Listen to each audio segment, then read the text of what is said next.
नमस्कार, आपल्या चॅनलवर तुमचे स्वागत आहे। हे आहे आमचे गणपती बाप्पाचे डेकोरेशन। माझ्या नातवामुळे आम्ही हे सॉफ्ट टॉयचे डेकोरेशन केलेले आहे। त्याचा खूप आग्रह होता की माझे टॉयज तिथे ठेवायचे गणपती बाप्पाच्या इथे, म्हणून हे असं आम्ही डेकोरेशन केलेले आहे। आणि आज मी तुम्हाला उकडीचे मोदक दाखवणार आहे। आपण सारणासाठी लागणारे साहित्य आहे 1 वाटी खोबरं, 1 वाटी गूळ, तूप, खसखस आणि वेलची जायफळ पावडर।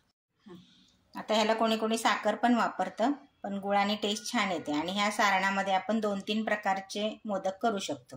उकडीचे मोदक, मँगो मोदक, तळणीचे मोदक। आता आपण पॅन मध्ये खसखस भाजून घ्यायची आहे सारणासाठी, आणि थोडीशी भाजली की मिक्सरवर थोडी बारीक करून घ्यायची, म्हणजे मग वास छान येतो त्याचा।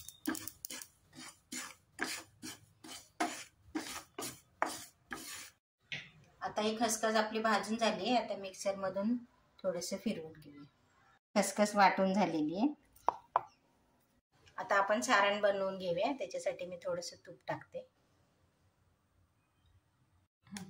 तुपामुळे चव छान येते आणि सारण खाली जास्त कढईला चिकटत नाही।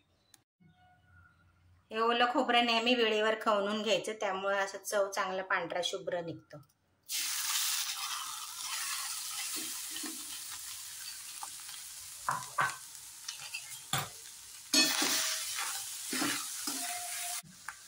आता ही गुळाची पावडर टाकते मी। आता माझ्याकडे गुळाची पावडर आहे, तुम्ही गुळ खिसून घेतला तरी चालेल। आता हे सारणामध्ये गुळ टाकल्यावर जरा पाणी सुटतं। आता हे जरा सुकून द्यायचं। एकदम पण सुक्कं नाही करायचं आणि एकदम पण ओलं ठेवायचं नाही। ओलं राहिलं की मग ते मोदकाला पण पाणी सुटतं। आता याच्यात मी खसखस टाकते।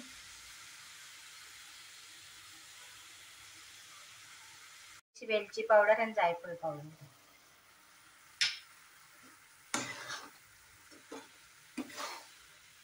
आता हे आपलं सारण तयार आहे।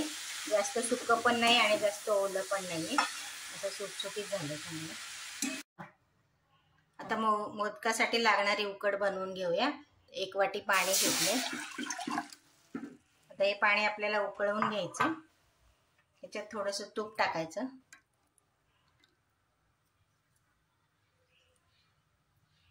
थोडं मीठ टाकायचं चवीप्रमाणे।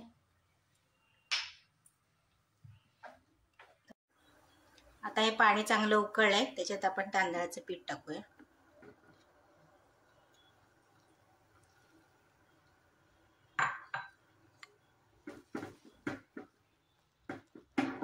यासाठी थोडीशी पिठी साखर टाकायची। आता हे चांगलं एकत्र करून घ्यायचं आपल्याला आणि झाकून ठेवायचे, आणि मग नंतर मळताना परत एकजीव होतं सगळं ते। थोडं झाकून ठेवायचे आणि मग नंतर आपण मळायला घेऊया। आपण उकड ताटामध्ये काढून तो मळून घेऊया। पिठीमध्ये एक महत्त्वाची टीप म्हणजे चांगलं मळून घेणे, नाहीतर मग ते पीठ मोदक चिरतात। आणि गरम असल्यामुळे हे आपण असं पेल्याने मऊ करून घ्यायचं पिठाला, आणि थंड झाल्यानंतर मग हाताने मळूया।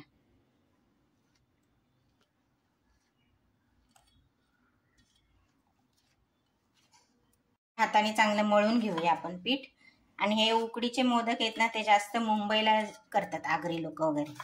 आता हे श्रावण अमावस्या येते ना, ती पिठोरी असते त्यांच्याकडे। आपल्याकडे पोळा असतो, त्यांच्याकडे पिठोरी असते।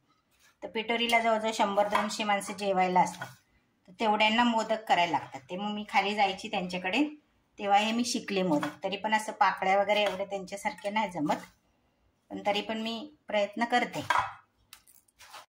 आपल्याकडे पुणे साईडला जास्त तळणीचे मोदक असतात, आणि ते उकडीचे छान लागतात आणि तळणीचे पण छान लागतात। दोन्हीची चव वेगळी आहे। त्यातल्या त्यात उकडीचे तर खूपच छान लागतात। म्हणजे आम्ही प्रत्येक गणपतीत उकडीचे करतो। आधीमध्ये पण असे कधी खावेसे वाटले तर अंगारकीला, संकष्टीला करतो। हे असं चांगलं मळून घ्यायचं, म्हणजे मग मोदक चिरत नाही।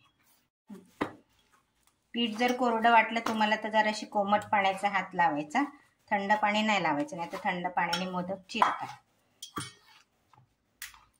आणि हे इंद्रायणी तांदूळ असल्यामुळे त्याला जास्त चिकटपणा आहे तांदळाला। आणि हे पीठ गरम आहे ना तोपर्यंत जरा चांगले येतात मोदक, पाकळ्या वगैरे येतात. थंड झालं की एवढं नाही जमत नीट. आता आपल्याला उकड जमली की नाही व्यवस्थित ते बघायचं आहे. आणि छोटा गोळा घेऊन अशी पारी करून बघूया. त्याला जर चिरा नाही गेल्या तर आपली उकड एकदम चांगली आहे, नाहीतर मग आपल्याला मळून घ्यायला.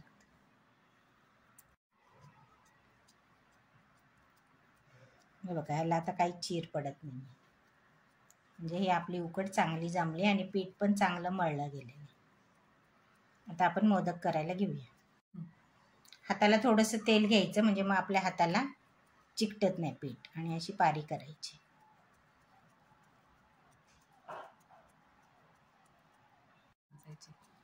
अशी गोळी घेऊन आपण आता याची पारी करूया. पातळ पारी करायची, म्हणजे मग खायला छान लागतो मोदक. वरची पारी जर जाड झाली तर मग नुसतं पीठ पीठ लागतं.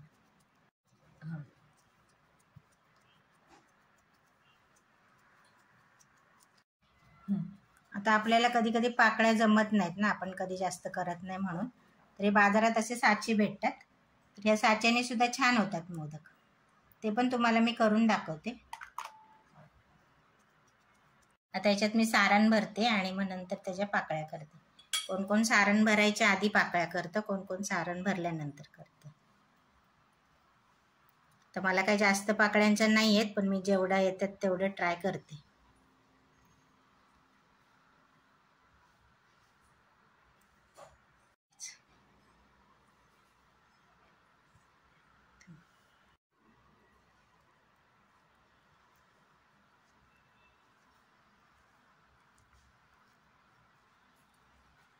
हे अशा प्रकारे झाले. त्याच्या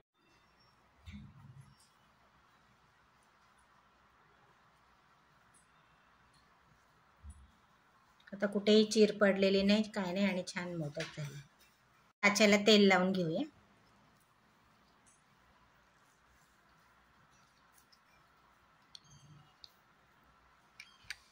आता हा साचा बंद करून घ्यायचा आणि याच्यात असं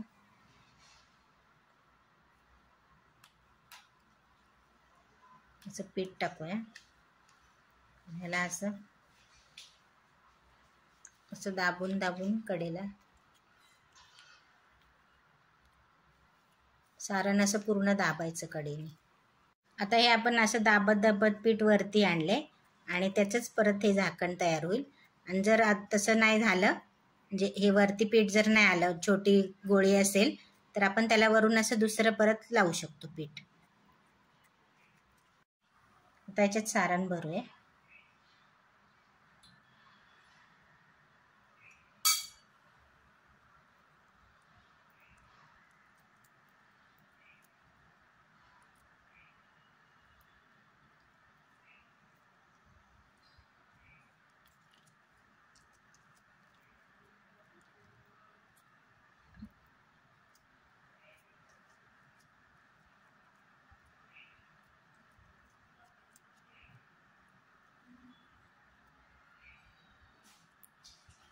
अशा प्रकारे मोदक बंद करून घ्यायचा.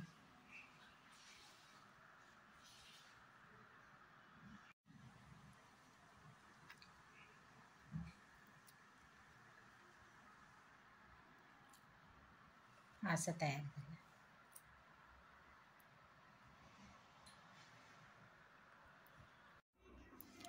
ह्या आहेत आमच्या लता मावशी. ह्या सुद्धा मोदक एकदम छान बनवतात.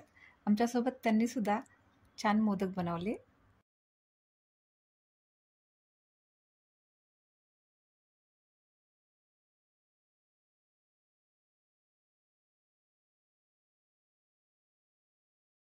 करंजी करूया. तर त्याच्यात सारण भरायचं.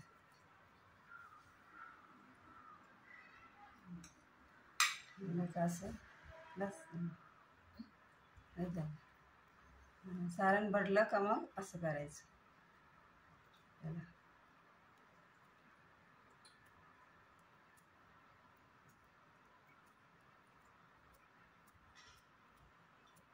असं दाबायचं.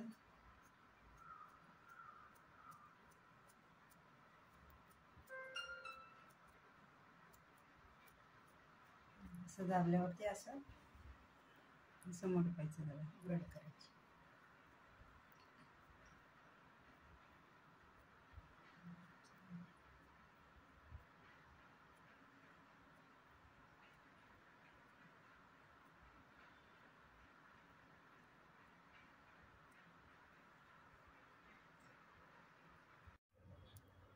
आणि ह्या दोघींचं बघून मला सुद्धा मोदक बनवण्याचा मोह आवरला नाही.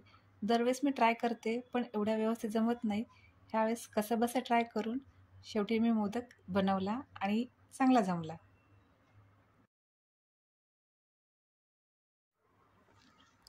आता आपले मोदक सगळे छान बनवून झालेले आहेत. आता ह्याला आपल्याला उकडून घ्यायचे आहेत. आता आपण हे मोदक उकडण्यासाठी पाणी ठेवलेलं आहे. तर हे पाणी जरा उकळून देऊ. आता मी ही चाळणी घेतलेली आहे आणि याच्यात जर ठेवायला तुम्हाला हळदीचं पान जर असेल ना, त्याच्यात खूप छान मोदक होतात. आणि आता खाली चिटकू नये म्हणून मी त्याला असं थोडंसं तेल लावते.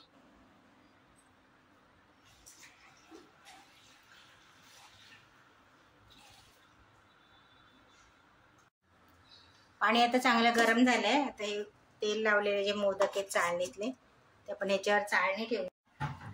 आता ह्याच्यावर आपण चाळणी ठेवून त्याच्यावर झाकण ठेवूया आणि 10 ते 15 मिनिटं उकडून घ्यायचे. साधारण 15 मिनिटानंतर. आता 15 मिनिटांनंतर आपण झाकण काढूया. आता हे छान उकडलेत मोदक, असे हाताला चिकटत नाहीयेत, म्हणजे मग उकडलेत. मोदक तयार आहेत उकडीचे. आणि अजून स्वाद पाहिजे असेल तुम्हाला तर त्याच्यावर तुम्ही थोडंसं तुपाची धार टाकू शकता.